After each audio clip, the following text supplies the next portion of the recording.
Bonjour. Profiter de la baisse. C'est tentant. Très tentant même. Une belle action qui faisait rêver et qui soudain chute lourdement. Est-ce que on va laisser passer l'occasion? Ou est-ce qu'on va acheter pour profiter de la baisse? Quel dilemme? Je n'ai pas de réponse miracle. Je ne suis pas un gourou. Je suis quelqu'un qui donne son sentiment sur sa chaîne YouTube. Je réalise mes investissements et je ne cherche pas à donner des conseils. Je vais donc illustrer cette vidéo avec deux exemples. France Télécom, une action qui avait performé au début des années 2000, et Microsoft, qui avait également performé au début des années 2000. Et nous allons regarder le cheminement de 2000 à aujourd'hui 2023. Et vous allez le voir, ce sont deux trajectoires bien différentes. Ce qui va nous démontrer que profiter de la baisse, ça reste un pari. Et c'est à chacun de prendre ses risques, c'est à chacun d'analyser. Il n'y a pas, selon moi, de méthode miracle pour savoir s'il est opportun de profiter de la baisse. Donc on va regarder tout d'abord le cours de France Télécom. Alors, France Télécom, qui, comme vous le savez, s'appelle désormais Orange. Alors, France Télécom avait été introduit à un cours très accessible. C'était une privatisation grand public. On était dans les 20 euros. Et puis il y a eu une ascension phénoménale. On a été pas loin des 200 euros. Ça n'a pas duré. Et puis, ça a été la chute jusque 2001, 2002. Et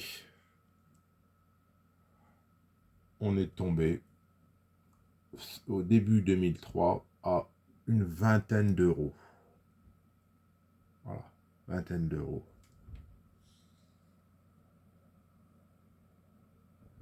Voilà. Eh bien, regardez depuis, ceux qui ont voulu profiter de la baisse,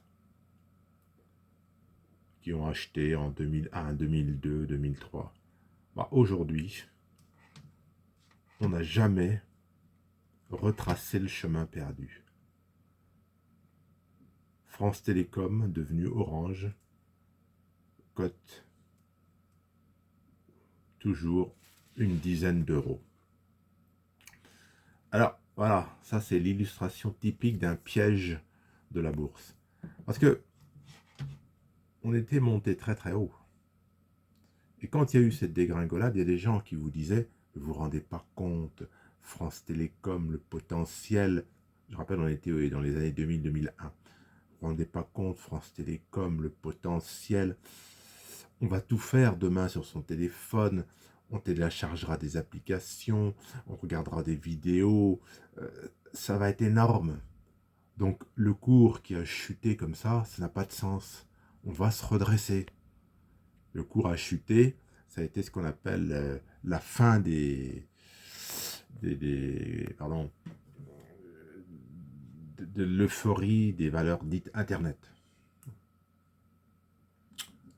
Et donc, certains vous disaient, faut profiter absolument de cette opportunité. Ça a été une erreur.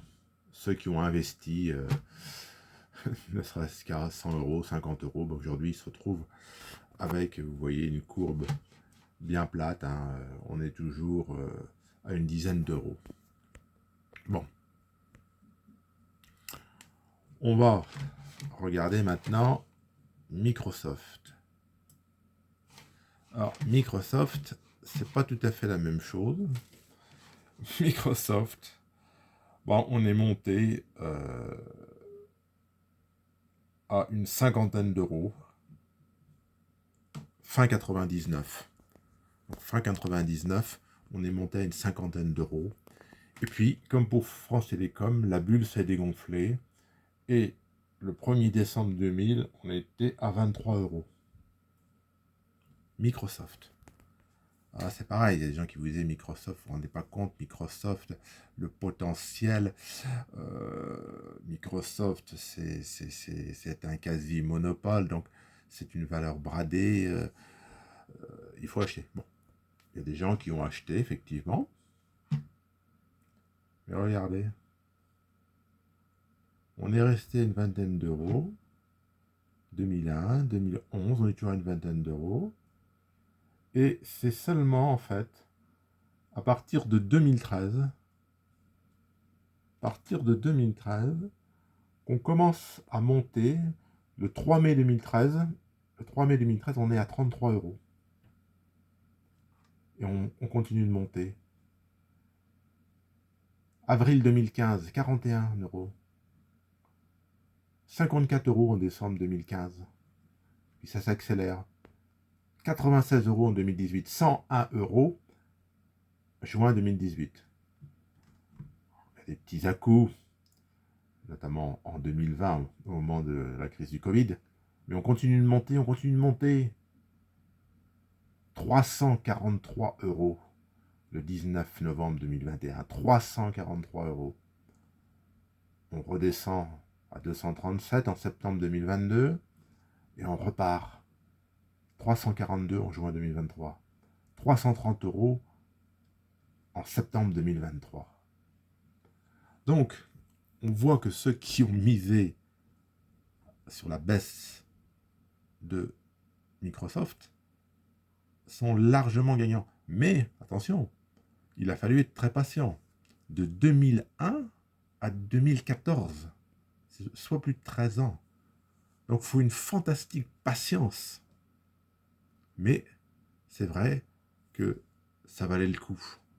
Ceux qui ont joué la baisse de Microsoft, on peut le dire, ils ont fait une fortune. Donc, voilà.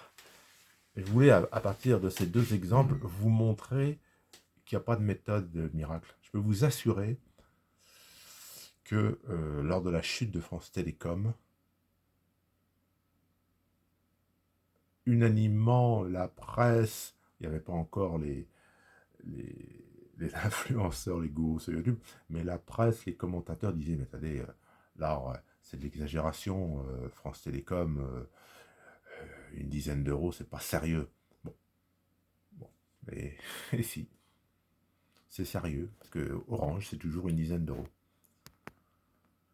Microsoft, par contre, c'était gagnant. Et en fait, on pouvait, en 2000-2001, se livrer à toutes les analyses, regarder les cours, regarder les chiffres d'affaires. C'était quasiment impossible de savoir ce qui allait se passer. Donc il y a une part d'impondérable.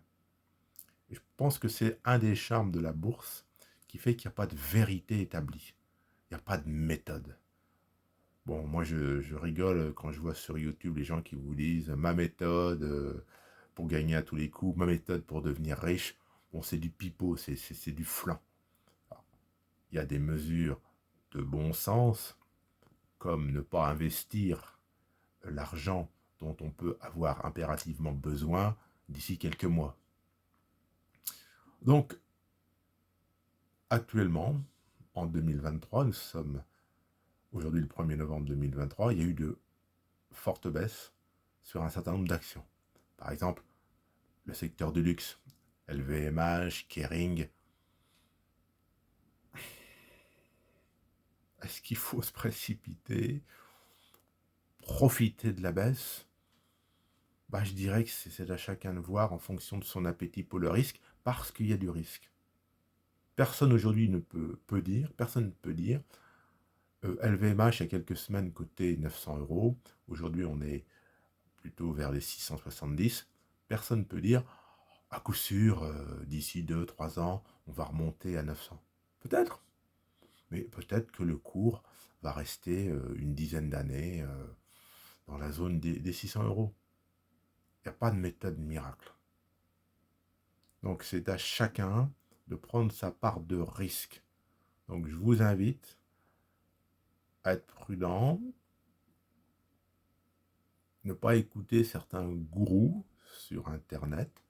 Il y a des spécialistes du catastrophisme qui, à longueur d'année, vous disent tout va s'effondrer, la bourse va s'effondrer, le dollar va disparaître, l'euro va disparaître, débancarisez-vous, achetez du bitcoin, quittez la France. Bon, c'est un fonds de commerce pour certains. Il faut dire que ça leur rapporte des vues sur YouTube. Il y a des gens qui se font beaucoup de vues sur YouTube avec ce catastrophisme. Bon, il y a ceux qui vous vendent des méthodes pour profiter de la baisse. Bon. Regardez différentes vidéos, faites-vous votre idée et sachez qu'en dernier recours, c'est vous qui détenez votre vérité. Personne ne détient une vérité à votre place. Voilà, c'était mon petit message en ce 1er novembre. Bonne fin de journée.